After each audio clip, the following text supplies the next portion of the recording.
नमस्कार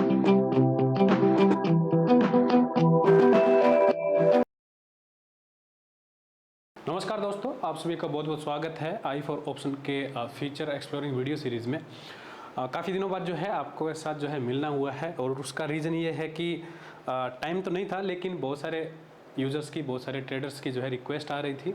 कुछ दिन तक तो रिक्वेस्ट आ रही थी, फिर शिकायत आने लगी, नाराज़गी भी आने लगी कि फोर्स के बारे में जो है हम डिस्कस नहीं कर रहे हैं। फोर्स के बारे में लाइव चैट में भी जो है पूछते हैं बहुत सारे लोग, कमेंट जो है व्हाट्सएप पे भी आते हैं, मेल भी आती है कि फोर्स के बारे में थोड़ी सी एक्सप्लेनेशन चाहिए कि कैसे जो है इसको यूज़ कर सकते हैं, क्या जो है यूज़ कैसे है, और इसका मेन जो है पीछे कंसेप्ट क्या है, मोटा मोटा वो समझा दीजिए। ओके, तो फोर्स जो है इंट्राडे में आप जब भी लाइव ऑप्शन चेन पे आओगे तो इंट्राडे में आपको जो है नीचे एक स्मार्ट ग्राफ में जो है आपको यहाँ पे टैब मिलती है, जिसको आप यहाँ पे क्लिक करते हो तो ऐसे जो है आपके सामने कुछ डाटा के जो है ग्राफ प्लॉट होते हैं। यहाँ पे आपको जो है कुछ 3 बबल जो है ब्लू कलर में और 3 जो है बबल यहाँ पे आपको रेड कलर जैसा जो है यहाँ पे स्ट्रक्चर देखने को मिलता है।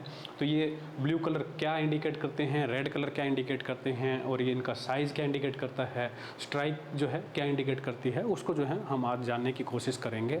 ओके, उससे पहले जो है मैं आपका एक बार जो है ध्यान लेके जाना चाहूँगा कि हमने जब ऑप्शन लर्निंग सीरीज़ समझी थी, पूरी डिटेल्स जो है ऑप्शन लर्निंग सीरीज में हमने डिस्कस किए थे, तो वहाँ पे जो है हमने डिस्कस किया था कि ऑप्शन चेन के कुछ वेरिएबल हैं। ओके, उसमें जो प्राइमरी वेरिएबल हैं वो क्या है, प्राइमरी वेरिएबल ऑप्शन चेन के जो है प्राइस का है, ओपन इंटरेस्ट का है और वॉल्यूम का है। ओके, सेकेंडरी वेरिएबल आप बोल सकते हो कि ओ आई चेंज का, सी और चेंज इन वाई जो है प्राइमरी ही बोल सकते हो। जो सेकेंडरी वेरिएबल है वो जो है आई वी और आई वी के जो ग्रीक्स हैं वो सेकेंडरी आते हैं, क्योंकि वो कहीं ना कहीं जो है इनके बेसिस पे, प्राइस के और टाइम के बेसिस पे जो है आई वी कैलकुलेट होता है, और उसके बेसिस पे जो है ग्रीक्स कैलकुलेट होते हैं, तो वो सेकेंडरी वेरिएबल कहलाते हैं। ओके, तो ऑप्शन चेन के वेरिएबल यानी कि ऑप्शन चेन में क्या क्या चीज़ें यहाँ पे वेरिएबल हो रही हैं। इसके अलावा कुछ जो है मैन मेड वेरिएबल होते हैं जिनको हमने और आपने बनाया, या फिर कुछ लोग ऑलरेडी यूज़ कर रहे हैं, जैसे कि पुट कॉल का पीसीआर है, ओपन इंटरेस्ट रेशो है, या फिर वॉल्यूम रेशो है, या फिर कुछ भी आप जो है जो चीज़ें हमने ऑलरेडी बना रखे, जैसे कि यहाँ पे लॉन्ग बिल्डअप है या शॉर्ट बिल्डअप है, या फिर कहाँ पे राइटिंग हो रही है, वो जो है टाइम टू टाइम जो है नई चीज़ें इवॉल्व होती रहती है। वो इन मेन जो है इन्हीं पैरामीटर के बेस पे नई चीज़ें बनती हैं, जैसे कि यहाँ पे ओपन इंटरेस्ट का और प्राइस का कॉम्बिनेशन यहाँ पे बना दिया गया, जिसकी वजह से आपको शॉर्ट बिल्डअप यहाँ पे दिख रहा है। ओके, तो उसके अकॉर्डिंगली जो है वो टर्सरी और फोर्थ क्लास और या फिर जो नेक्स्ट लेवल के जो हैं वो वेरिएबल आते रहते हैं, और वो कॉम्बिनेशन जो है एक बन जाता है। तो इन 3 प्राइमरी वेरिएबल पे, जो कि प्राइस, वॉल्यूम और ओपन इंटरेस्ट है, ये ऑप्शन चेन के वेरिएबल मैं बता रहा हूँ। ऑप्शंस के प्राइसिंग के वेरिएबल की बात नहीं कर रहे, ऑप्शंस के प्राइसिंग के वेरिएबल अलग थे, उनको हमने डिस्कस किया था कई वीडियो में। ऑप्शन चेन की बात कर रहा हूँ, यहाँ पे एक टेबल की बात कर रहा हूँ, ऑप्शन चेन का जो डाटा है उसके प्राइमरी वेरिएबल की मैं बात कर रहा हूँ। ओके, तो यहाँ पे जो है इन 3 प्राइमरी वेरिएबल को यूज करके पूरी ऑप्शन चेन को जो है यहाँ पे स्कैन किया गया है कि ऑप्शन चेन में कैसे जो है डाटा यहाँ पे बिहेव कर सकता है। ओके, कि पूरी ऑप्शन, ये जो मेन ऑप्शन चेन है, इसमें कैसे जो है डाटा बिहेव करेगा, ओपन इंटरेस्ट का, वॉल्यूम का और प्राइस का अगर एक कंबाइंड बना दे और पूरी ऑप्शन चेन को अगर हम स्कैन करें तो एक कंक्लूजन क्या हम निकाल सकते हैं। वही कंक्लूजन जो है आपको यहाँ पे फोर्स में देखने को मिल रहा है। ओके, तो यहाँ पे कुछ अलग नहीं है, यहाँ पे जो है आपको सिर्फ इस पूरी ऑप्शन चेन के इन 3 प्राइमरी वेरिएबल को कैलकुलेट करके कॉम्बिनेशन जो है बनाया गया है, और वही जो है रिजल्ट आपको यहाँ पे शो किया गया है। तो फर्स्ट ऑफ ऑल यहाँ पे इंडिकेट क्या करते हैं, 3 आपको जो है स्ट्राइक, आपको टॉप जो पॉजिटिव स्ट्रेंथ दे रही है ऑप्शन चेन का डाटा को, वो आपको ब्लू में मिलती है, और 3 स्ट्राइक्स जो पूरी ऑप्शन चेन में सबसे ज़्यादा नेगेटिव फोर्स क्रिएट कर रही है, यानी कि वहाँ पे शॉर्ट बिल्डअप के चांसेस ज़्यादा दिख रहे हैं, मार्केट के शॉर्ट बिल्डअप के, वो स्ट्राइक के नहीं, उस पर्टिकुलर कॉल या पुट के नहीं, मार्केट पे जो है नेगेटिव व्यू, बेयरिश व्यू उन पोजीशंस पे दिख रहा है, उन स्ट्राइक्स पे दिख रहा है, वो जो है आपको यहाँ पे बेयरिश इंडिकेट करती है रेड में। ओके, तो ये आपने कई बार देखा होगा कि जिस दिन मार्केट बुलिश होता है या फिर बुलिश होना होता है या ट्रेंडिंग होना होता है, उस दिन जो है आपको एक कलर के, बुलिश वाले दिन जो है ब्लू कलर में आपको जो है ये मून ज़्यादा बड़े साइज़ के दिखेंगे, और बेयरिश डे के दिन आपको जो है ये यहाँ पे रेड स्फीयर जो है, जो रेड कलर का मून है, ये आपको जो है ज़्यादा बड़ा साइज़ का दिखेगा। ओके, तो सबसे पहले में जो है यहाँ पे क्या वेरिएबल है उसको डिस्कस कर लेते हैं एक बार। यहाँ पे नीचे जो है आपको एक्स एक्सिस में जो यहाँ पे दिख रहा है, ये जो है स्ट्राइक है। ओके, यहाँ पे आप देख सकते हो कि ये स्ट्राइक है, यहाँ पे आप देख सकते हो कि ये स्ट्राइक स्ट्राइक है, यहाँ पे आप देख सकते हो कि ये स्ट्राइक है। ओके, तो ये क्या है, एक्स एक्सिस में स्ट्राइक है, और जो वाई एक्सिस में है ये क्या है, ये आपका प्राइस है, किसका, अंडरलाइन का। अंडरलाइन के स्पोर्ट के और फ्यूचर के जो प्राइस चलते हैं ऑलमोस्ट फ्यूचर के और स्पोर्ट के सेम ही रहते हैं, कई बार थोड़ा सा उनमें वेरिएशन आ जाता है, उसमें जो है बैकवर्डेशन या फिर जो है प्रीमियम गेन हो जाता है। यहाँ पे जो है तीसरा जो डायमेंशन है, जो यहाँ पे साइज इंक्रीज कर रहा है, वो जो है इस फोर्स की यानी कि इस पूरे स्ट्राइक पे जो फोर्स लग रहा है, पॉजिटिव फोर्स लग रहा है, उसका जो है अमाउंट शो करता है ये। ओके, तो जितना ज़्यादा फोर्स होगा उतना ही ज़्यादा यहाँ पे जो है, यहाँ पे आपको साइज जो है बड़ा मिलेगा। तो इसका कंसेप्ट क्या है, कंसेप्ट बड़ा सिंपल है कि वॉल्यूम क्या करता है, बाइंग को इंडिकेट करता है। कई बार जो है आपके साथ शेयर कर चुके हैं, इसमें कोई सीक्रेट नहीं है कि वॉल्यूम जो है बाइंग को इंडिकेट करता है। क्यों, क्योंकि जो बायर है ऑप्शन चेन में, जो स्ट्रॉन्ग हैंड बायर है, क्योंकि देखो हर कॉन्ट्रैक्ट पे कोई बायर है तो कोई सेलर है। ये जो पूरा डेरिवेटिव ट्रेडिंग है, ये जो है 1+1 0 का गेम है, यानी कि एक प्रॉफिट करेगा तो दूसरा लॉस करेगा। ठीक है, तो इसमें ऐसा तो है नहीं कि सिर्फ बायर है या फिर सिर्फ सेलर हैं, ऐसा तो कुछ कंसेप्ट है ही नहीं। यहाँ पे तो ट्रेडिंग है, तो कोई बाय कर रहा है तो कोई सेल कर रहा है। अब बायर के रीजन अलग हो सकते हैं कि वो हेजिंग के लिए बाय कर रहे हैं या स्पेकुलेशन के लिए कर रहे हैं या आर्बिट्रेज के लिए कर रहा है, वो रीजन अलग है। लेकिन जो बाय कर रहा है और सेल कर रहा है, यहाँ पे एक प्रॉफिट करेगा तो एक लॉस करेगा। अब इस बात से कोई फर्क नहीं पड़ता कि जिसने अभी प्रॉफिट किया उसने पहले लॉस किया है, फिर जिसने पहले लॉस किया वो प्रॉफिट कर रहा है। लेकिन एट ए टाइम जो है एक बायर भी है, एक सेलर भी है। लेकिन हमेशा जो है बात होती है स्ट्रॉन्ग हैंड की।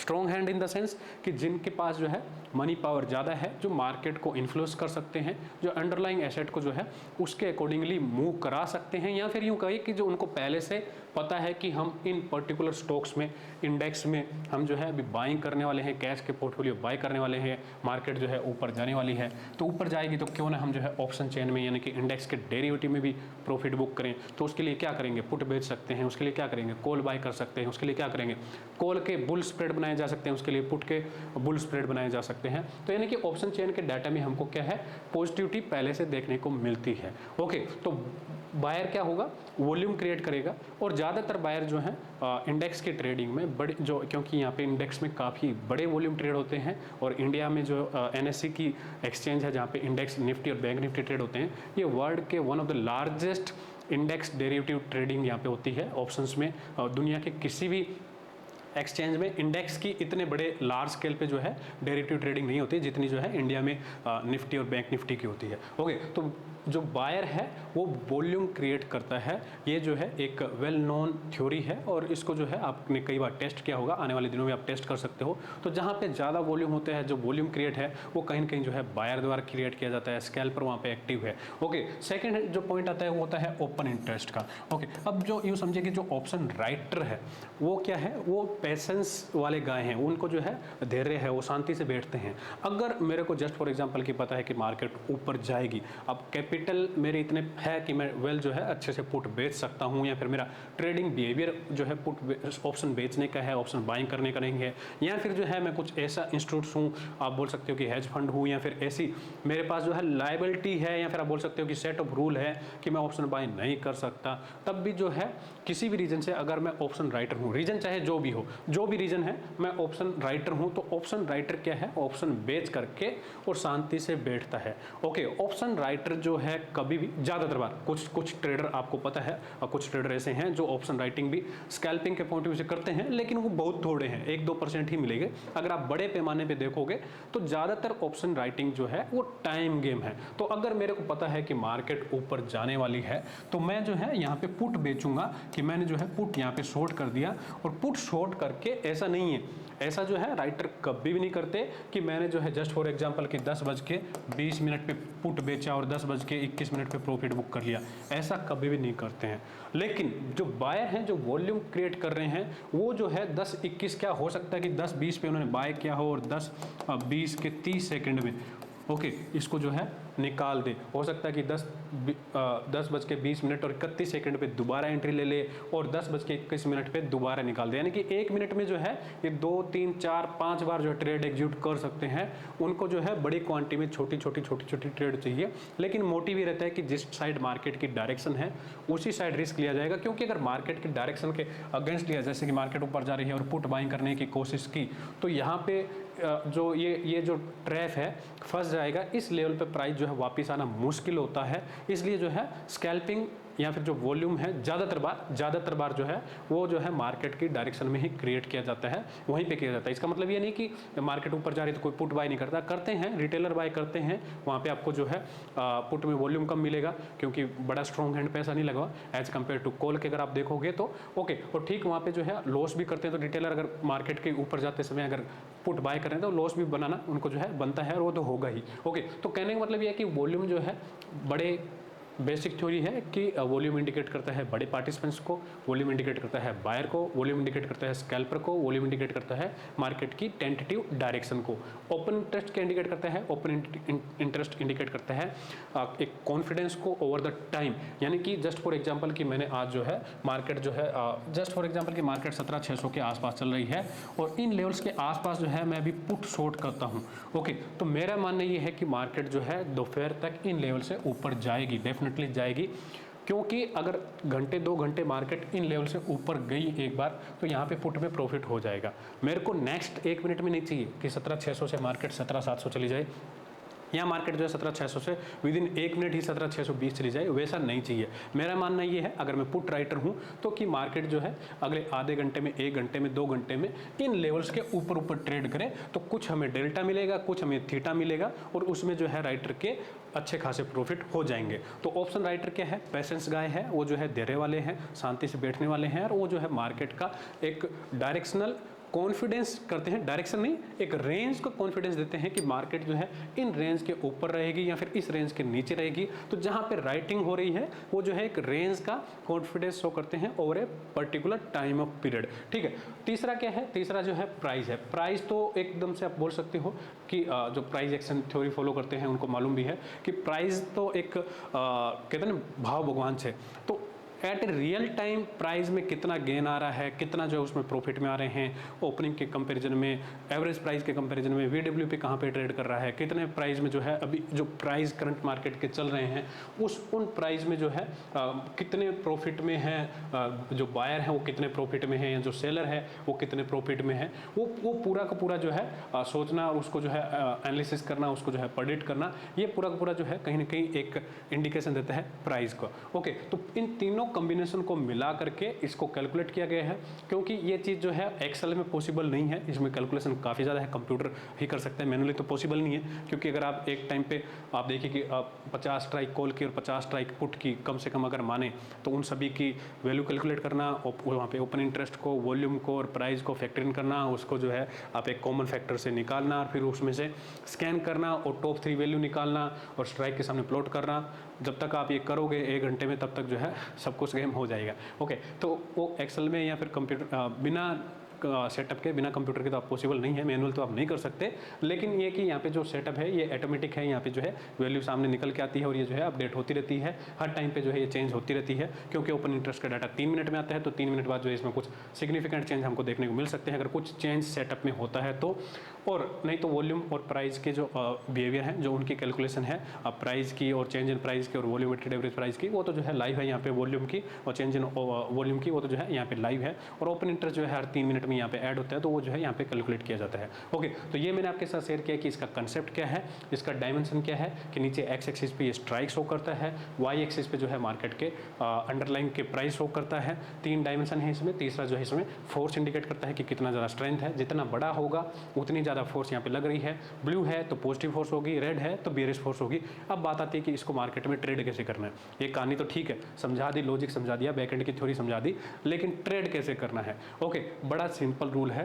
पहली बात तो आप ये समझिए कि मार्केट में 100% तो कोई थ्योरी काम नहीं करती, कोई भी सेटअप जो है 100% काम नहीं करता। कोई भी वेरिएबल आप सिंगल वेरिएबल पकड़ करके आप उस सेटअप को 100% नहीं बोल सकते, कुछ एक्यूरेसी कम होती है। ओके, इस सेटअप की लो वोल्टिलिटी में एक्यूरेसी बहुत ज़्यादा है। अगर वीक्स जो है आप बोलिए कि जैसे कि नॉर्मल आज से 2 साल पहले रहते थे या फिर आज से 6 महीने पहले भी हमने वीक्स जो है काफ़ी कम देखे थे, अगर वो लेवल वीक्स के रहते हैं तो इस सेटअप की एक्यूरेसी जो है लगभग 95% प्लस जो है आप इसको बोल सकते हो कि 95% से जो है ऊपर की यहाँ पे जो है आपको एक्यूरेसी देखने को मिलेगी 95% के ऊपर की एक्यूरेसी आपको देखने को मिलेगी। एक्यूरेसी क्या है वो मैं अभी डिफाइन करूंगा, यहाँ पे बताऊंगा। अगर वोलेटिलिटी बढ़ गए, विक्स जो है बढ़ गई, तब जो है इसकी रेंज भी जो है ज़्यादा बढ़ जाएगी कि रेंज जो है काफ़ी दूर दूर आपको मिलेंगे। स्ट्राइक्स भी जो है आपको काफ़ी दूर दूर की शो करेगी। आपने देखा होगा कि जब लास्ट मंथ वोलेटिलिटी बढ़ गई थी तो इसमें जो है विद इन द डे जो है आपको 16,000 से लेकर के ऊपर 18,500 तक, कई बार तो आपने इवन 16,000 से 19,000 तक की भी रेंज आपने जो है इसमें देखी होगी। मार्केट में इतने बड़े वोलेटिलिटी स्ट्रक्चर बने हुए थे, तब जो है इसमें बबल जो है थोड़े दूर बनते हैं, इंट्राडे की रेंज जो है थोड़ी दूर निकलती है। तब आप एक्यूरेसी रेंज के पॉइंट ऑफ व्यू से तब भी ठीक है, लेकिन as a intraday buyer, option buyer जो है, तब वहाँ पर इसकी एक्यूरेसी जो है ड्रॉप होकर के वो जो है 75 से 80% तक आ जाती है, क्योंकि तब जो है रेंज काफ़ी बड़ी निकलती है। उस रेंज तक मार्केट का पहुंचना प्रैक्टिकली जो है हर बार पॉसिबल नहीं है। कई बार बड़े मूव आते हैं, लेकिन कई बार जो है जस्ट फॉर एग्जांपल कि यहाँ पे बबल जो है दिखा रहा है 18,000 का एग्जांपल के लिए, और मार्केट जो है करंट नाउ चल रही है 17,500 पे। ओके, तो ये काफ़ी बड़ी रेंज है, 500 पॉइंट की इंट्राडे के लिए काफ़ी बड़ी रेंज है। तो ऊपर तो डेफिनेटली जा रहा है, लेकिन वो जाकर के कहीं 17,700 17,800 पे ही रुक गया, तो 500 पॉइंट को पूरा कवर नहीं कर पाया। तो जब वोलेटिलिटी बढ़ जाती है तो उसको जो है यहाँ पे प्राइस के साथ फैक्टरिंग किया जाता है, तो वो रेंज थोड़ी बढ़ जाती है। वरना नॉर्मल डेज में आप इसकी एक्यूरेसी जो है 90 to 95% आराम से मान सकते हो। अब बात आती है कि ये शो क्या कर रहा है यहाँ पे, एक्यूरेसी हम बोल किसको रहे हैं। एक्यूरेसी का मतलब ये है कि जिस स्ट्राइक पे जो फोर्स लग रहा है वो क्या इंडिकेट कर रहा है, मार्केट उस साइड जाएगी कि नहीं जाएगी। ये जाएगी, 100% जाएगी, डेफिनेटली जाएगी, इसमें तो कोई डाउट है नहीं।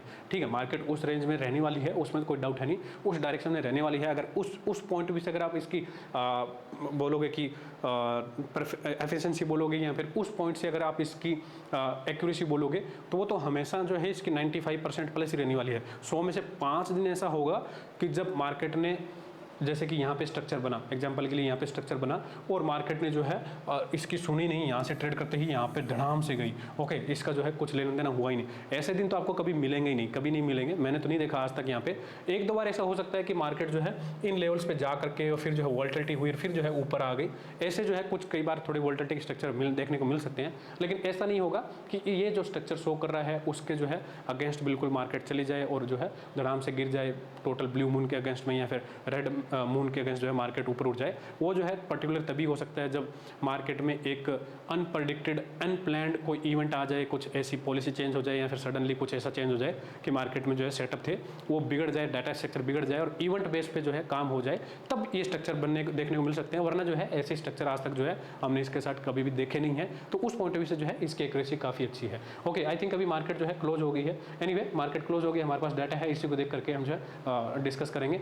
तो यहाँ पे जो ब्लू फोर्स दिख रहा है, ये जो है इस स्ट्राइक के सामने कितना फोर्स लग रहा है वो यहाँ पे शो कर रहा है। जस्ट फॉर एग्जांपल कि मैं आपको यहाँ पे सामने, जब आप इस पे क्लिक करोगे तो आपको वैल्यू भी शो होगी। यहाँ पे आप देखिए कि यहाँ पे जो है आपको 17,800 की जो स्ट्राइक है वो लगभग 17,928 का दिखा रही है। ओके, एक चीज़ यहाँ पे ध्यान रखनी है कि जब मंथ के स्टार्टिंग में है तब जो है आपको थोड़ा सा इसको प्रेफरेंस जो है फ्यूचर के डाटा के प्राइस के अकॉर्डिंगली देना है, क्योंकि मंथ एंड में मंथ जो सेकेंड हाफ है उसके आसपास जो है प्रीमियम थोड़ा कम हो जाता है। जब फ्यूचर जो है ज़्यादा आगे निकल जाता है स्पोर्ट से, जैसे कि आज आपने देखा होगा यहाँ पे कि काफ़ी ज़्यादा यहाँ पे जो है प्रीमियम यहाँ पे फ्यूचर में बना हुआ है। आप देख सकते हो कि 784 पे है और यहाँ पे फ्यूचर जो है 894 पे है, तो लगभग 110-115 पॉइंट की जो है गेन में चल रहा है फ्यूचर। तब आपको इसको जो है थोड़ा सा इसको फ्यूचर के पॉइंट से देखना है। इंट्राडे के जो प्राइस आपको देखने हैं वो फ्यूचर के पॉइंट से देखने हैं। अगर नॉर्मल डेज है या फिर सेकेंड हाफ ऑफ मंथ है या फिर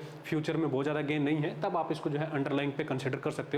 वरना जो है आपको ये प्राइस जो है थोड़ा फ्यूचर के पॉइंट ऑफ व्यू से सोचना है, क्योंकि ऑप्शन के प्राइस खुद जो है हम जो कैलकुलेशन थ्योरी मानते हैं, जो हम आईवी भी कैलकुलेट करते हैं, वो जो है फ्यूचर के बेस पे ही करते हैं, इम्प्लाइड फ्यूचर, और साथ में जो है ब्लैक रिवाइज मोर्टन जो मेथड है उसको यूज करते हैं। ओके, तो यहाँ पे जो है ये स्ट्राइक क्या शो कर रही है, इस फोर्स को क्या शो कर रही है, ये फोर्स शो कर रहा है कि मार्केट में जो है कैपेबिलिटी है 17,930 तक के जाने के आज इंट्राडे में। ओके, ये जो है यहाँ पे इतना पॉजिटिव फोर्स क्रिएट कर रही है कि मार्केट यहाँ पे 17,930 तक जा सकती है। और ये जो है अभी नहीं है, ये जो है ये फोर्स जो है अभी ऐसा नहीं है कि अभी क्रिएट हुआ।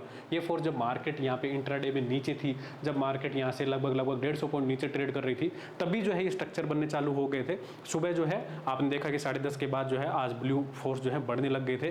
पॉलिसी के ओवर होते ही यहाँ पे जो है पॉजिटिव डाटा यहाँ पे गेन होना चालू हो गया था, और मार्केट जब लो थी तभी से जो है ये स्ट्रक्चर बनने चालू हो गए थे। तो इसका मतलब मतलब क्या है कि इसका मतलब मार्केट जो है इन लेवल तक जा सकता है। तो हम दोबारा मेन पॉइंट पे आते हैं कि ट्रेड कैसे करना है। पहला आपको जो है व्यू ये बनाना है कि अगर मार्केट में ब्लू मून आपको हायर दिख रहे हैं, बड़े दिख रहे हैं, तो आपका जो है मार्केट पे व्यू रहेगा वो बुलिश रहेगा कि मार्केट जो है आज ऊपर जाएगी। ओके, आपको जो है फिर बेयरिश ट्रेड से बचना है।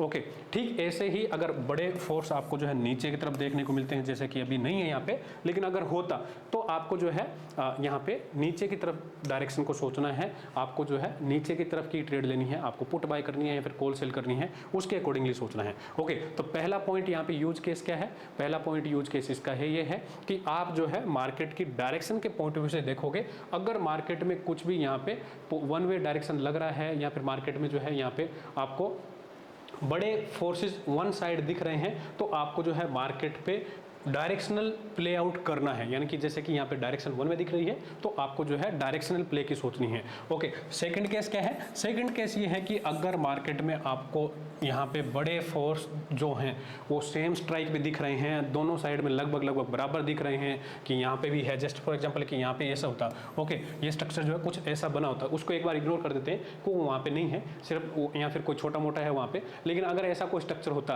कि कोल जो रेड फोर्स हैं और जो ब्लू फोर्स है वो इक्विवेलेंट साइज के हैं, बहुत ज़्यादा फर्क उनमें नहीं है, तो ऐसे केस में जो है आपको डायरेक्शनल ट्रेड जो है नहीं सोचनी है, आपको रेंज बाउंड ट्रेड सोचनी है। आप जो है रेंज बाउंड ट्रेड जो है यहाँ पे रेंज बाउंड की ट्रेड ले सकते हो, यहाँ पे जो है आप डायरेक्शनल ट्रेड ले सकते हो पहले केस में। सेकंड केस में जो है आप रेंज बाउंड ट्रेड ले सकते हो। रेंज बाउंड ट्रेड में आप क्या ले सकते हो? आप रेंज बाउंड ट्रेड में स्ट्रेडल बेच सकते हो, स्ट्रेंगल बेच सकते हो, आयरन कोडर बेच सकते हो, आयरन फ्लाई बेच सकते हो, या फिर जो है आप काउंटर ट्रेड कर सकते हो, या फिर ऑप्शन की जो है आप उस लेवल में काउंटर ट्रेड छोटे टारगेट के लिए ऑप्शन बाय करके कर सकते हो।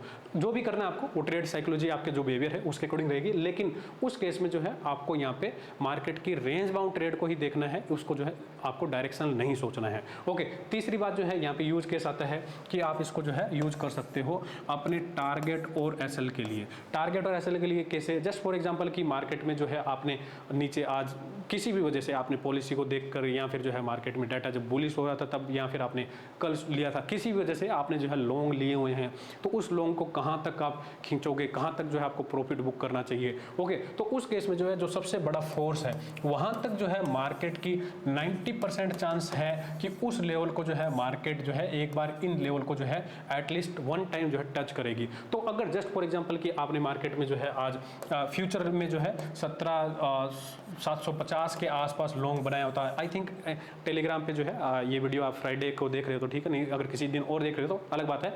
टेलीग्राम पे जो है आज हमने जो है शेयर भी किया था कि यहाँ पे जो है थोड़ा डाटा स्ट्रक्चर जो है चेंज हो गया, और अब जो है मार्केट को एक स्पाइक देना चाहिए। स्पाइक देगा तो हम जो है लॉन्ग प्ले आउट करेंगे, फ्यूचर को जो है प्ले आउट करेंगे। तो आप देखिए कि एग्जैक्टली जहाँ पे प्रॉफिट बुकिंग का हमने थोड़ी एंट्री उसमें लेट ली थी, एंट्री का चांस तो वहाँ पे 17,750 के आसपास था, लेकिन 17,800 के आसपास एंट्री वहाँ पे जो है आपको जो है शेयर की गई थी। वहाँ से जो है मार्केट ने लगभग जो है फ्यूचर के प्राइस में आई थिंक 17,950 के आसपास का जो है यहाँ पे मार्केट ने जो है टारगेट दिया है। तो वो टारगेट जो कहाँ है, वो टारगेट की रेंज ये है। ओके, ये जो रेंज है ये टारगेट की रेंज है। एक बार मैं इसको क्लियर करता हूँ, दोबारा आपको समझ में आएगा।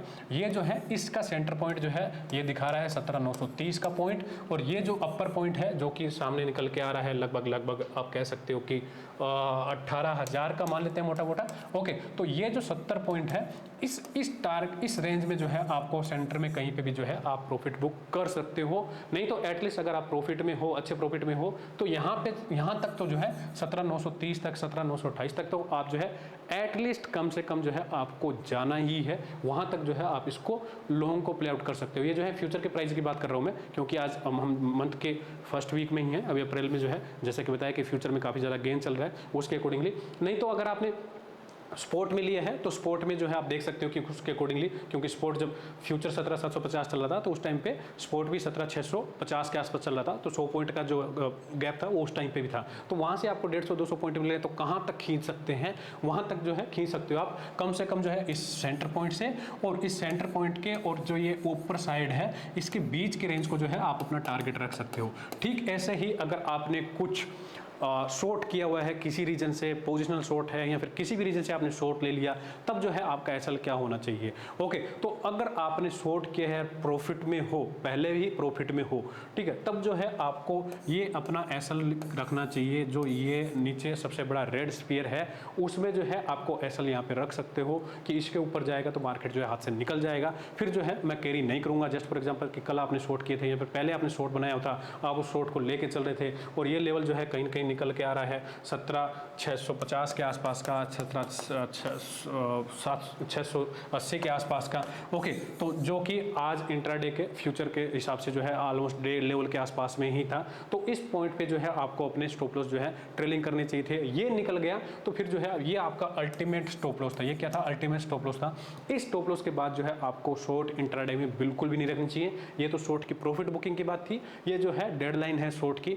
यहाँ तक अगर आप शॉर्ट कैरी कर रहे हो तो आप जो है यहाँ पे गलती कर रहे हो। और पहले तो आपको जो है जैसे ही ये यहाँ पे कवर हो, आपको समझ जाना चाहिए कि मेरी ट्रेड जो है फंस चुकी है। ये रेंज से जब भी बाहर निकले तो आपको इसके ऊपर एसएल कवर करना चाहिए, रखना चाहिए। लेकिन फिर भी अगर बाई चांस आपने एंट्री ही आज यहाँ पे ली है या एंट्री यहाँ पे ली है तो ये तो फिर जो है शॉर्ट के लिए एक डेडलाइन एसएल है, इससे आगे जो है आप कैरी नहीं कर सकते, उसको जो है आप रख सकते हो। ठीक, इसका अपोजिट होगा, वाइस वर्सा होगा। लॉन्ग के केस में अगर आपने किसी दिन बियरिश साइन बन रहे हैं, बड़े फोर्स यहाँ पे लग रहे हैं, तो उसको जो है आप उसके अकॉर्डिंगली यूज कर सकते हो। ऐसा नहीं है कि हमेशा बुलिश ही रहेगी मार्केट, बियरिश भी मिलेंगे आपको, बड़े रेट फोर्स भी मिलेंगे, नीचे की तरफ की डायरेक्शन भी मिलेगी, तब जो है आप सेम कंसेप्ट वहाँ पे लगा सकते हो। ओके, अब चौथा केस यहाँ पे आता है इंट्राडे की नई ट्रेडिंग के लिए, इंट्राडे में नया ट्रेड करने के लिए।